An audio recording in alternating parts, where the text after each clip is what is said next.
तो इसका प्रमाण तो दोस्तों केवल हमें वैदिक ग्रंथों में ही प्राप्त होगा, जैसे रामायण, महाभारत और वेद, ऋग्वेद, यजुर्वेद, सामवेद, अथर्ववेद, उपनिषद इत्यादि। जैसे कि यदि व्याकरण का एक विषय है निघंटु, निघंटु में महर्षि यास्क ने कहा है ईश्वर आर्यपुत्र, अर्थात ईश्वर की जो संतान है उन्हें आर्य कहा जाता है। आर्य कौन है? तो आर्य हम ही सब हैं। यद्यपि आजकल ऐसा विषय स्कूलों में पढ़ा दिया गया है कि जो आर्य है वह विदेशी थे या विदेश से आए थे।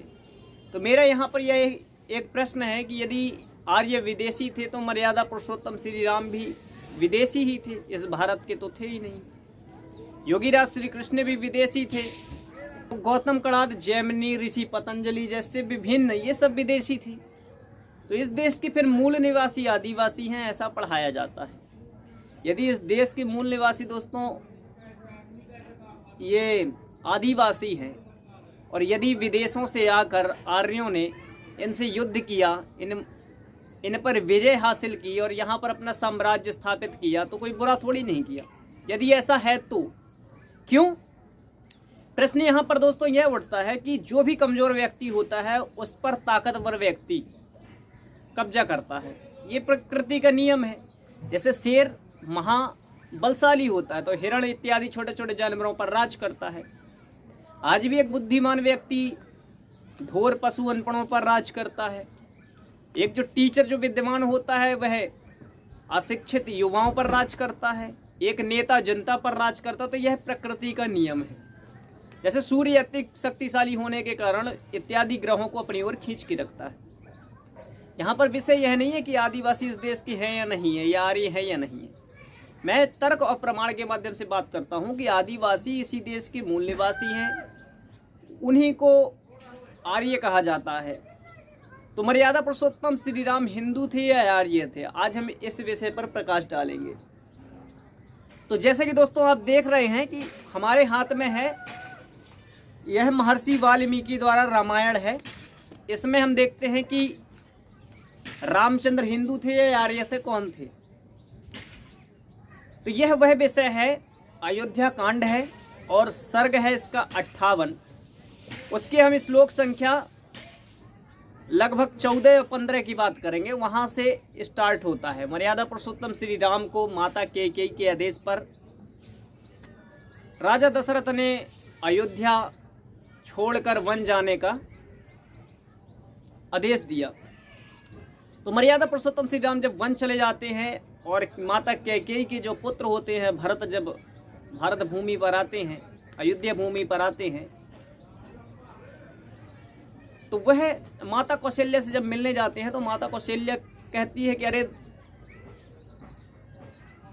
कपटी, अरे छली, यदि तुझे राम को वन भेजना था तो मुझे भी भेज देता।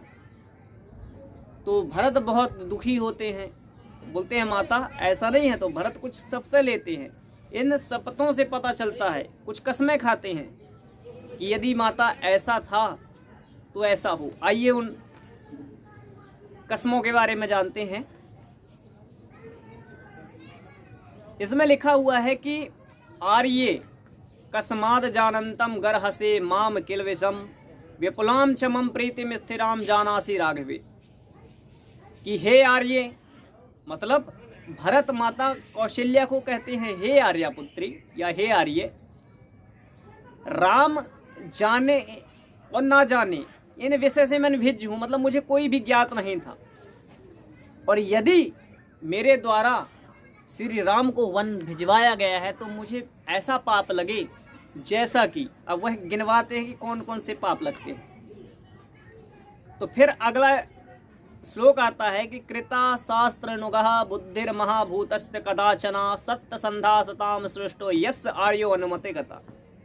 फिर यहाँ पर आर्य शब्द आता है कि यदि आर्य पुत्र अर्थात श्रेष्ठ पुरुष आर्य भगवान राम को यदि मैंने वन जाने में मेरा कोई भी योगदान रहा हो तो मुझे वैसा पाप लगे जैसा एक व्यक्ति वेद आदि शास्त्र को पढ़कर आचरण में नहीं लाता। मेरी श्रेष्ठता, मेरी सज्जनता सब नष्ट हो जाए। आगे कहते हैं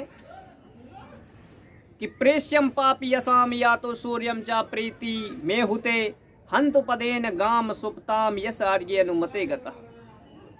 फिर वह कहते हैं कि यदि भगवान राम जो आर्य पुत्र हैं, यदि आर्य राम वन गए हों और उसमें मेरा कहीं भी किंचित मात्र हाथ रहा हो तो मुझे तो ऐसा पाप लगे जैसे एक नीच जाति के, जो पाप करने वाला, उसको नीच कहा है भरत जी ने, जो पाप करने वाला नीच है उसके सेवक को लगता है।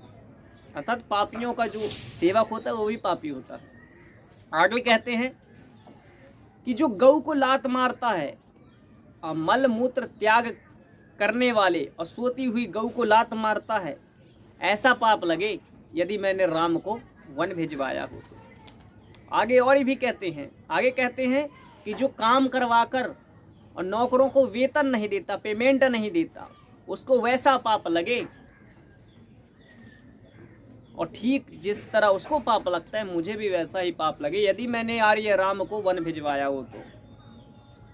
आगे कहते हैं कि यदि श्री राम मेरी आज्ञा से या मेरे परामर्श से वन भेजे गए हों